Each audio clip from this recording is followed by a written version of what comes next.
Çmimi i bakrit në tregjet ndërkombëtare ka shënuar nivele rekord, duke kaluar mbi $13.000 për ton, me një rritje rreth 50% brenda një viti. Kjo rritje lidhet me kufizimet në ofertë dhe kërkesën e lartë globale.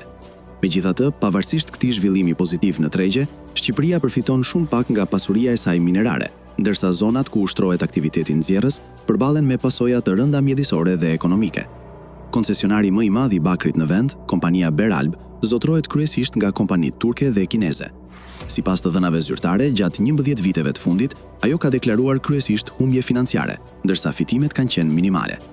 Edhe në vitin 2024, pavarësisht të ardhurave prej rreth 35 milion euro nga eksporti i bakrit, fitimi i deklaruar ishte i papërfillshëm.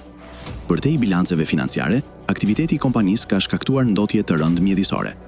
Inspektimet në fabrikën e Beralb në Fusharës konstatuan mungesë lejesh, shkarkime të paligjshme ujrash të ndotura dhe menaxhim të pakontrolluar të mbetjeve, duke ndotur përrojën kimës dhe lumin fan. Ndotja kishte ndryshuar edhe ngjyrën e ujrave, ndërsa mbetjet minerare ishin shpërndarë në ambiente të hapura. Matje të pavarura treguan se nivelet e metaleve të rënda në ujë dhe tokë ishin disa herë mbi normat e Bashkimit Evropian, duke përbërë rrezik serioz për shëndetin publik.